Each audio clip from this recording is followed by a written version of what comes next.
भाई साहब मजा आ गया, स्वाद आ गया। ये जो सो कॉल्ड खालिस्तानी थे ना, इन्होंने बोला था 8 तारीख को हम ये करेंगे, ऐसा करेंगे। एक तो इनकी प्रोटेस्ट दुनिया भर में जो उन्होंने प्लान करी थी फ्लॉप हो गई। कुछ बेरोजगार बंदे जो यहां से गए कनाडा सिटीजनशिप लेने के लिए, ठीक है, जो जिनको बोला इन लोगों ने कि भाई तुम हमारे साथ खड़े हो जाओ, ये सब वो कुछ लोग। लेकिन हमें अब कोई कपल ऑफ मंथ से जरा जरूर से ज्यादा अपेरेंटली नजर आ रहा है, कोई थोड़ा सा ज्यादा उनकी हो रही है। वो भी मैं समझता हूँ कि भारत के सोशल मीडिया की वजह से नजर आ रहा है, और यही खालिस्तानी एलिमेंट्स चाहते हैं। वो क्या करते हैं कि इंडियन डिप्लोमेट्स की तस्वीरें लगा दी रिसेंटली उन्होंने, और कहा उनका एक आदमी वैंकूवर में किसी शूटिंग में हलाक हो गया। तो वो अब क्या कर रहे हैं कि वो उन्होंने इंडियन डिप्लोमेट्स इन कनाडा की पिक्चर लगा दी कि ये हैं जी, किलर्स हैं हमारे। अभी एक कनाडा की अगर आप बात करो तो निज्जर का जो ग्रुप था उसका बहुत बड़ा कंट्रोल वहां के ट्रांसपोर्ट पर था। तो ये भी there are no confirm news, but ये भी बहुत कहा जा रहा है कि वो जो डायरेक्ट ट्रांसफर का बहुत सारा काम ट्रक्स के माध्यम से होता है कनाडा और अमेरिका के बीच में, उसका कंट्रोल की लड़ाई की वजह से भी निज्जर की हत्या हो सकती है। जय हिंद दोस्तों, पाकिस्तान ब्रेकिंग न्यूज चैनल में आप सभी का हार्दिक स्वागत। खालिस्तान के लीडरों ने पूरी दुनिया में जितने भी खालिस्तानी हैं उन सभी से प्रोटेस्ट करने की गुहार लगाई, क्योंकि एक एक करके खालिस्तान के लीडर मारे जा रहे हैं और उनको ऐसा लग रहा है कि भारत इसमें शामिल है। वहीं पर अब कनाडा में बड़े जोरों शोरों से खालिस्तानियों ने भारत के खिलाफ प्रोटेस्ट शुरू किया, पर अनएक्सपेक्टेडली भारतीय एनआरआई ने उनको करारा जवाब देते हुए प्रोटेस्ट किया और कहा कि हम खालिस्तान को नहीं मानते। वहीं पर कुछ सिख समुदाय भी थे जो कहते हैं कि जो भी सिख है वो खालिस्तानी नहीं है। इसका मतलब यह है कि सिख कम्युनिटी ने भी खालिस्तान को खारिज कर लिया, क्योंकि खालिस्तान मूवमेंट एक एजेंडा है जहां पर लोग अपने पर्सनल गोल को पूरा करने के लिए आते हैं।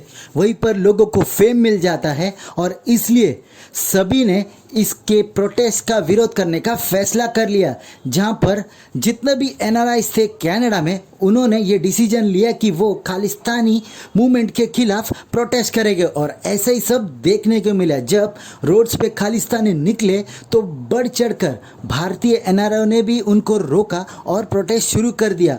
ऐसा लग रहा है कि जितने भी भारतीय हैं बाहरी देशों में, उन्होंने ये ठान लिया कि वो जल्द से खालिस्तान मूवमेंट का सफाया कर देगी, क्योंकि जिस तरीके से खालिस्तानी लोग इंडियन कॉन्सुलेट और इंडियन एम्बेसी में काम करने वाले लोगों के ऊपर अटैक कर रहे हैं, ये सब उनसे देखा नहीं जा रहा है। और इसलिए अब इनके ऊपर बड़ा हमला करने का भी फैसला ले लिया है। तो क्या खालिस्तान मूवमेंट अब जड़ से ख़त्म हो जाएगा? ऐसे ही वीडियो को अंतिम तक देखते रहिए। लाइक कीजिए, शेयर कीजिए और सब्सक्राइब कीजिए हमारे चैनल को, और बेल आइकन दबाना बिल्कुल भी ना भूले। और आपकी जो भी राय हो उसे कमेंट बॉक्स में जरूर दे। धन्यवाद। एक बात कहना चाहता हूं यहां पे, जब जब ये सामने आएंगे ना अपने गंदे शक्ल लेके, ये तब सारे के सारे हिंदुस्तानी, हिंदू मुस्लिम सिख ईसाई सब एक हो जाना और इनके सामने दीवार बढ़ के खड़ी हो जाना। क्योंकि वो जो कॉन्सुलेट है ना दोस्तों, वो जो हाई कमीशन है, वो जो एम्बेसी है, वो आपका घर है, वो हिंदुस्तान की मिट्टी है। और हिंदुस्तान की मिट्टी में ना कुत्तों और सुअरों को लौटना नॉट अलाउड। और मुझे बहुत खुशी हुई जो कनाडा के हमारे एनआरआई भाई बहन वहां पे पहुंचे और वहां पे खालिस्तानी को बड़ा जोश चढ़ा, बैरिकेड। अच्छा, एक तरफ ये थे सो कॉल्ड खालिस्तान तो कुछ चीज है ही नहीं ना, सब फ्रॉड है ये सो कॉल्ड खालिस्तानी यहां पे, राइट। और एक तरफ अपने एनआरआई। एक खालिस्तानी के मन में उबाल चढ़ा कि मैं जाऊं, मैं कुछ करूं, मैं आई शुड डू समथिंग। वो बैरिकेड तोड़ के भागा। वहां पे कनाडा का पुलिस वाला खड़ा था, 2 थप्पड़ मारे खालिस्तानी जमीन पे, 2 थप्पड़ मारे उसके मुंह में। कहता है तेरा बहुत खून उबाल मार रहा है, तेरा बहुत खून उबाल मार रहा है। चौथी फेल फाड़, 5वीं फेल फड़ाक। ऐसा मारा है इनके, पकड़ के फिर अंदर डाला इनको। फिर बाद में पता नहीं इनको छोड़ा छड़ा क्या करा। लेकिन यह होना चाहिए दोस्तों, जब भी ये खालिस्तानी, सो कॉल्ड खालिस्तानी सुअर, जब भी ये आए किसी भी इंडियन हाई कमीशन के सामने, कॉन्सुलेट के सामने, एम्बेसी के सामने, वहां पे इनको तिरंगे की एक दीवार मिले। It is our responsibility to protect our land. Precisely 8-10 साल से ये बिल्कुल मतलब चल रहा है। हर साल वो अपने प्रोटेस्ट करते हैं, सब कुछ करते हैं, लेकिन हमें अब कोई कपल ऑफ मंथ से जरा जरूर से ज्यादा अपेरेंटली नजर आ रहा है, कोई थोड़ा सा ज्यादा उनकी हो रही है। वो भी मैं समझता हूँ कि भारत के सोशल मीडिया की वजह से नजर आ रहा है, और यही खालिस्तानी एलिमेंट्स चाहते हैं।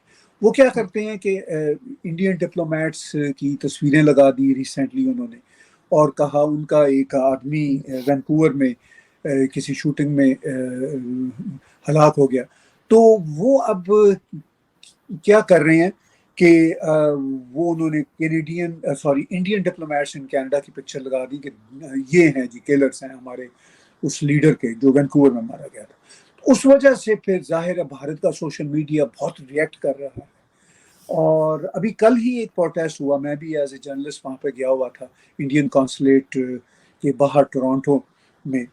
तो उसमें भी मतलब खालिस्तानी ग्रुप भी आ गए, वो भी कोई मेरा ख्याल 50-60 होंगे, झंडे लेके वो खड़े हो गए, और उनके ऑपोजिट 50-60 या 70-80 वॉट एवर नंबर्स वो इंडियंस भी आ गए। तो यहाँ आपको पता है कनाडा में 50-60-100 लोगों का इकट्ठा होना कोई खेल नहीं होता। यहाँ लोग बहुत बिजी हैं, और वो भी छुट्टी के दिन, तो बहुत मुश्किल होता है, लोगों की इंगेजमेंट होती है। मगर दोनों तरफ से ऑलमोस्ट इक्वल नंबर्स आए, और मतलब उन्होंने तो प्रोटेस्ट करना ही था, खालिस्तानी उन्होंने पहले ऐलान किया हुआ था।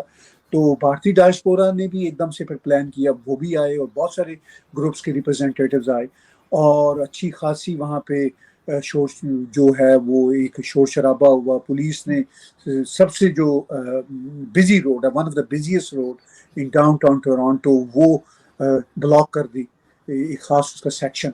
तो वहाँ पे पुलिस भी भारी तादाद में थी, एक तरफ खालिस्तानी थे, एक तरफ इंडियन डायस्पोरा के लोग थे, और उस पर जाहिर है फिर बहुत ज्यादा सोशल मीडिया पे हाइप दोनों तरफ से हुई। अब जब निज्जर मारा जाता है तो साफ तौर पर जो मलिक के सपोर्टर्स थे उनका नाम अभी आ रहा है। हम रोज बरोज हमारे जो कैनेडियन सोर्सेस हैं उनसे बात करते हैं, तो हमें पता चलता है कि कहीं ना कहीं ये जो राइवलरी है, वो राइवलरी इन हत्याओं के पीछे है।